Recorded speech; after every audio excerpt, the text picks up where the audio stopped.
ओम शांति। देही अभिमानी अर्थात आत्माभिमानी बन कर के रहना, यही बाबा की हम सभी बच्चों के लिए श्रेष्ठ श्रीमत है, ईश्वरीय परिवार की श्रीमत है। तो बाबा कहते हैं जितना जितना हम देही अभिमानी बनेंगे उतना हमारे अंदर सभी को उपकार करने की भावना आएगी। किसी का भी हम अपकार नहीं कर सकते हैं। कोई भी ऐसा संस्कार जो दूसरे को दुख दे, बाबा कहते हैं ये संस्कार हमारे अंदर ना हो। हम सर्व आत्माओं की सेवा के प्रति चले हैं। बाबा ने हम बच्चों को इस आधार से चुना है, इसलिए हम बच्चों को सभी का उपकार करना है। सुनते हैं बाप दादा के 22/3/2023 के साकार बाबा के महावाक्य में। बाबा बोले, मीठे बच्चे, देही अभिमानी हो रहना यही बड़ी मंजिल है।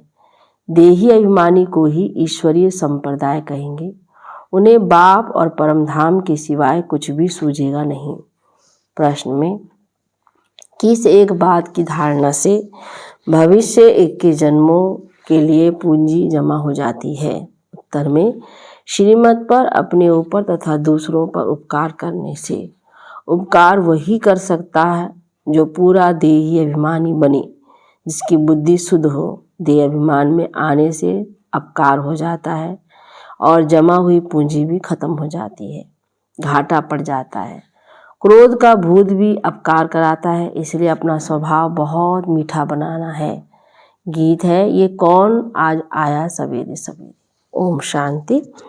जब परमात्मा बाप आकर के जीवात्माओं से मिलते हैं तो जीवात्माओं को अपना जीवपना भूल जाता है, मतलब देहभान का पना।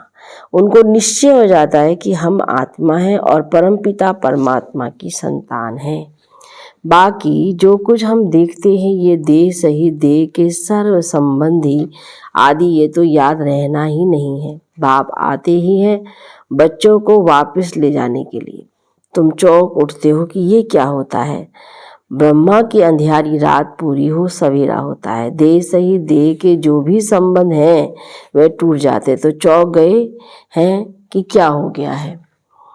ये पुरानी दुनिया देखने में नहीं आती, बस बाप और परम धाम ही सूझता है। ये वंडर है ना। परंतु बाप को पूरा ना पहचानने के कारण, बुद्धि योग ना लगने कारण देह अभिमान पूरा मिटता ही नहीं है। इनको हम बंदर संप्रदाय कहते हैं। जब देही अभिमानी बने तब ईश्वरीय संप्रदाय कहे। बंदर संप्रदाय का नारद के रूप में दृष्टांत है। वह भी भगत था, झांझ बजाता था। उनको बाप ने दिखाया है कि देखो तुम बंदर संप्रदाय हो तो देही अभिमानी हो रहना बहुत मुश्किल है, बड़ी मंजिल है। फल पवित्र बनते हैं, ऐसे अच्छे और बुरे मनुष्य तो होते ही हैं। अब सन्यासी घरबार छोड़ते हैं, पवित्र बनते हैं। जो घरबार नहीं छोड़ने वाले हैं, गृहस्थी, वे जाकर उन्हों को अपना गुरु फिर बनाते हैं। कलयुगी दुनिया के सभी मनुष्य मात्र नास्तिक निधन के हैं। हे भगवान, हे परमपिता परमात्मा कह पुकारते तो हैं, परंतु उनको जानते नहीं कि आखिर में वह कौन है। पुकारते पुकारते थक पड़े हैं। बाबा ने कहा अभी तक भी यह स्मृति नहीं आई है, तो पुकारते पुकारते अब पूरे थक गए हैं। तो बाबा आकर के हम बच्चों की थकान मिटाते हैं, हमें स्मृति दिलाते हैं और फिर से हम उठें। कह देते हैं ईश्वर सर्वव्यापी है। बंदगी भी करते परंतु जानते नहीं, यह भी समझने की बात है। भगवानोवाच, गीता में भी भगवानोवाच है ना। यह है आसुरी संप्रदाय। भगवान ने क्यों कहा है तुम बंदर मिसल हो। अपनी शक्ल तो आईने में देखो। भगवान को जानते नहीं, ढूंढते रहते हैं। इसलिए मनुष्य को ही भगवान मिलना चाहिए। ढूंढते हैं परंतु मिलते नहीं। तो जब भगवान आए तब आकर अपना परिचय दे। गीता में पूरा परिचय है। कहते हैं मैं रुद्र हूँ, मुझ रुद्र ने ये ज्ञान यज्ञ रचा है। अगर कहें श्री कृष्ण ने रचा तो कहे मैं श्री कृष्ण तुमको राजयोग सिखाता हूँ, परंतु श्री कृष्ण ज्ञान यज्ञ होता ही नहीं। यह तुम बच्चे ही जानते हो, बाकी तो सब मनुष्य मात्र आयरन एजेड है, मुख से पत्थर ही निकालते रहते हैं। झूठ बोलने वाले के लिए भी कहते हैं इनका मुंह काला है।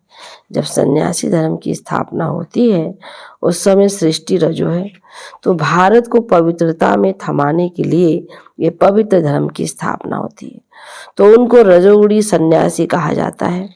सन्यास जरूर करते हैं परंतु रजोगुणी, वह कोई सतो प्रधान नहीं है। जब भारत काम चिता पर चढ़ने से जलना शुरू हो जाता है तब ड्रामा में इस सन्यास का भी पाठ है। उनको कोई सहज राजयोग नहीं कहेंगे, वे भगवान ने नहीं सिखाया था, वे तो भगवान को ही नहीं जानते। तो ये बड़ी भारी भूल कर दी है जो श्री कृष्ण को द्वापर में ले गए। तो बाप बैठ भूले हुए मनुष्यों को समझाते हैं, परंतु समझाने में बड़ी रिफाइनेंस भी चाहिए। सन्यासी लोग कहते हैं आप सन्यास धर्म की निंदा करते हो, बोलो आकर समझो। पहले बताओ तुम निंदा किसको करते हो, किसको कहते हो? परमपिता परमात्मा जो सबका बाप है, गीता का भगवान है, उसने समझाया है, श्री कृष्ण ने नहीं। परमपिता परमात्मा ने आकर कहा है कि ये कलयुग का अंत है, मनुष्यों की बुद्धि जड़ीभूत आसुरी बन गई है, ये है ही पतित आसुरी राज्य, सतयुग में है पावन दैवी राज्य। वह समझते हम ही ईश्वर हैं, परंतु वो तो है नहीं। ईश्वर तो सभी का एक है जिसको सब याद करते हैं। तो ये समझने की बातें हैं, समझना हो तो समझो, परंतु समझाने वाला बड़ा रिफाइन चाहिए। जिनमें क्रोध का भूत होगा वे क्या समझा सकेंगे? क्रोध का भूत, मोह का भूत, लोभ का भूत, छोटे बड़े भूत तो होते ही हैं, गंदी आदतें हैं। अच्छे अच्छे बच्चों से भी माया कुछ ना कुछ करा देती है। यह है सब दे अभिमान की शैतानी। दे अभिमान आया तो फिर जैसा बंदर हो जाता है, फिर वह मंदिर लायक बन ना सके। तुम जानते हो मंदिर लायक देवी देवताएं ही बनते हैं, उन्हों के लिए ही मंदिर बनाया जाता है। सतयुग में तो सारी दुनिया को शिवालय कहा जाता है, सभी मंदिर में रहते हैं, सृष्टि ही पवित्र मंदिर बन जाती है, विश्व शिवालय बन जाता है, जिसमें यथा राजा रानी तथा प्रजा सब पवित्र रहते हैं। तो कोई को बड़ा युक्ति से समझाना होता है। चूहा काटता भी है फिर फूंक भी देता रहता है, उनमें ये अक्ल है। कोई सन्यासी आदि आए तो पहले युक्ति से उनकी महिमा करनी चाहिए। आओ सन्यासी जी, आप तो बहुत अच्छे हो जो सन्यास किया है, घर बार छोड़ा है। तुमको मालूम है 2 प्रकार का सन्यास है, एक है घर बार छोड़ने का सन्यास, दूसरा है घर बार ना छोड़ने का सन्यास। तो गृहस्थ व्यवहार में रहते राजयोग सीख स्वर्ग का मालिक बनना होता है। कभी सुना है? कहेंगे ये बात तो कोई भी शास्त्र में नहीं है, गीता में श्री कृष्ण का नाम डाल द्वापर में ठोक दिया है, तो समझेंगे कैसे? फिर चित्रों पर समझाना होता है। तुम्हारा है घर बार छोड़ने का, सभी तो नहीं छोड़ेंगे। प्रवृत्ति मार्ग है, तुमने प्रवृत्ति में रहते हुए फिर 5 विकारों का संन्यास नहीं किया है, हम कर रहे हैं, हमको मदद मिल रही है परमपिता परमात्मा। तो ऐसे गृहस्थ व्यवहार में रहते 5 विकारों का संन्यास करने से हम स्वर्ग का मालिक बनेंगे। सतयुग में देवी देवताएं पवित्र थे, अभी नहीं है। कलयुग के बाद फिर सतयुग आना है, बाप ही आकर सतयुग स्थापन करते हैं, प्रवृत्ति में रहते कमल फूल समान पवित्र बनाते हैं। तुम कहते हो आग कपूस इकट्ठे रह नहीं सकते हैं, परंतु यहाँ रहते हैं। तुम्हारे पास प्राप्ति की एम ऑब्जेक्ट तो कुछ है नहीं। बेहद का बाद जब आते हैं तब पुरानी सृष्टि का विनाश और नई सृष्टि की स्थापना हो जाती। यह ज्ञान हमको मिलता ही है नई दुनिया के लिए। बाप कहते हैं देह सहित जो भी तुम्हारे संबंध आदि हैं सबको भूल अपने को देह ही समझ मुझे याद करो। ये हमारा राजयोग है सतो प्रधान, अब तो है तमो प्रधान, फिर तमो प्रधान से सतो प्रधान सृष्टि जरूर बननी है। सतो प्रधान बनाने वाला रचयिता बाप ही ठहरा। हम उस बेहद के बाप से यह सीख रहे हैं। भगवान एक है, ब्रह्मा विष्णु शंकर को भी देवता कहा जाता है, उनसे नीचे तबके के वालों को मनुष्य सृष्टि कहा जाता है। भगवान रहते ही हैं परम धाम में, हम आत्माएं भी वहाँ रहती हैं। तो ऐसे रिफाइनेस से समझाना है, परंतु योग पूरा नहीं है तो धारणा नहीं होती है। बाबा जो समझाते हैं वह किसको याद थोड़ी रह पड़ता है। भल कोई बच्चे कहें हम याद करते, परंतु बाबा मानते नहीं। अगर तुम याद करते हो तो बुद्धि शुद्ध होनी चाहिए और धारणा अच्छी होनी चाहिए। धारणा है तो फिर करानी भी है, उपकार करना है। तुम जानते हो कि बाप आकर सब पर उपकार करते हैं। माया रावण अपकार करते हैं, बाप आकर एक ही बार इतना उपकार करता है जो 21 जन्म हमारा उपकार हो जाता है।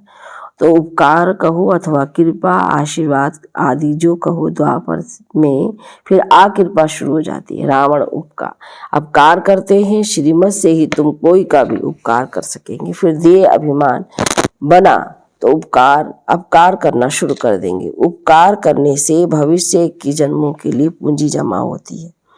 अपकार करने से जो जमा हुआ होता है वह भी खत्म हो जाता है। जबकि उपकार करना जानते हैं तो करना है, उपकार करना नहीं जानते हैं तो जरूर अपकार ही करेंगे। आसुरी मत पर मनुष्य हर एक दो पर अपकार ही करते हैं, काम कटारी चलाते हैं। बाप को भूला, उपकार करना भूला तो वह फिर अपकारी जरूर बनेगा। सेकंड में उपकार, सेकंड में फिर अपकार कर देते हैं।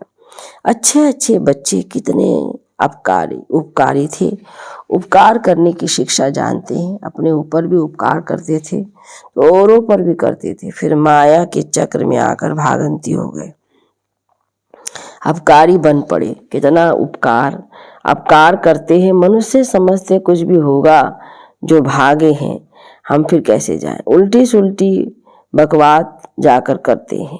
बाबा कहते जब घर छोड़ देते हैं बाबा का तो बाहर उल्टी सुल्टी बातें सुनाते हैं। गोया जो उपकार करके खाता जमा किया सो फिर अपकार करके अपने खाते को मिट्टी में मिला दिया।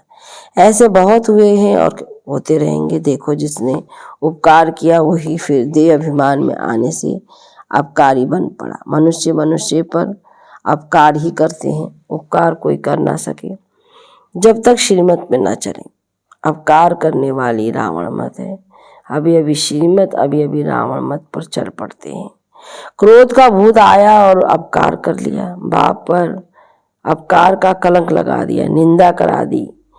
बाप क्या कहेंगे। ईश्वरीय औलाद ऐसे होते हैं, वह फिर दिल से उतर जाते हैं। कोई का भूत निकल जाता है तो फिर महिमा भी करते हैं। क्रोध बहुत खराब है, इसलिए बाबा हमेशा मीठे टेम्पर यानी स्वभाव वाले बनो कहते हैं। क्रोधी टेम्पर अज्ञान है। बाप समझाते हैं ममत्व को बिल्कुल छोड़ना है। ममत्व टूटते टूटते जब अंत का समय आएगा तब संपूर्ण बनेंगे। रेस है ना। बच्चे जानते हैं मम्मा बाबा पहले पहुंचते हैं तो उनकी मत पर चल फॉलो करना चाहिए, धारणा करनी चाहिए। माँ बाप के दिल पर चढ़ेंगे तो तख्त पर बैठेंगे। अपने से पूछना है कि हम लक्ष्मी को वरने अर्थात माँ बाप के तख्त पर बैठने लायक बने हैं। अगर समझते हैं हमारे में क्रोध है तो वह कभी दिल पर चढ़ ना सके, न भविष्य में महाराजा महारानी बनेंगे। तो कदम कदम श्रीमत पर चलना। अगर टेटर बन पड़े तो जाकर चंडाल बनेंगे। हूबहू कल पहले वाली बातें बाबा रोज रोज सुनाते रहते हैं, उनमें कहाँ भी फर्क नहीं पड़ सकता। कितना ज्ञान का नशा रहना चाहिए, परंतु जो सर्विस पर होगा उनको रहेगा। जो जैसी सर्विस करते उनको फल जरूर मिलता है। तो नंबर 1 है नॉलेज देना। उसमें बहुतों को सुखदेव चक्रवर्ती बनाना है, औरों को बनाएंगे। सर्विस की युक्तियाँ तो बहुत अच्छी बताई जाती है, कहाँ भी सर्विस हो सकती है। फिर करके 100 में से 1 जगेगा, मेहनत का काम है। तो ऐसे ऐसे रात दिन बाबा का विचार सागर मंथन चलता है। अनेक प्रकार के विचार चलते हैं, कितने विघ्न पड़ते हैं। विश्व को पवित्र स्वर्ग बनाना है, उसके लिए अथाह ख्यालात चलते हैं। ख्यालात करते करते रात से सुबह हो जाती है। इसलिए गाया हुआ है नींद को जीतने वाले। बाबा को कभी कभी तो नींद ही नहीं आती। बच्चों को विश्व का मालिक बनाना है तो कितना फिक्र रहता है। तुम बच्चों को तो इतना फिक्र रहना नहीं चाहिए कि हम श्रीमत पर कहाँ तक चलते हैं। बाप दादा संग बच्चों को ही कूल्हा यानी कंधा देना है, सारी पुरानी दुनिया को रवाना करना है। अच्छा मीठे मीठे सिकिल दे बच्चों प्रति माता पिता बाप दादा का याद प्यार और गुड मॉर्निंग। रूहानी बाप की रूहानी बच्चों को नमस्ते, रूहानी बच्चों की रूहानी बाप दादा को गुड मॉर्निंग, नमस्ते बाबा नमस्ते। धारणा के लिए मुख्य सार में पहली पॉइंट, कभी भी रावण की मत पर चल दे अभिमान में आकर बाप का अपकार नहीं करना है, निंदा नहीं करानी है, श्रीमत पर अपना तथा सर्व का उपकार करना है। दूसरी पॉइंट, क्रोध का भूत प्रवेश होने नहीं देना है, बहुत मीठा स्वभाव बनाना है, युक्ति से सेवा करनी है। वरदान में संपर्क में आने वाली आत्माओं को सदा सुख की अनुभूति कराने वाले मास्टर सुखदाता भव। आप सुखदाता के बच्चे, मास्टर सुखदाता हो, इसलिए सुख का खाता जमा करते रहो। सिर्फ ये चेक नहीं करो कि आज सारे दिन में किसी को दुख तो नहीं दिया, लेकिन चेक करो कि सुख कितनों को दिया। जो भी संपर्क में आए आप मास्टर सुखदाता द्वारा हर कदम में सुख की अनुभूति करें। इसको कहा जाता है दिव्यता व अलौकिकता। हर समय स्मृति रहे कि इस एक जन्म में 21 जन्म का खाता जमा करना है। स्लोगन में एक बाप को अपना संसार बना लो तो अविनाशी प्राप्तियां होती रहेंगी। ओम शांति शांति शांति।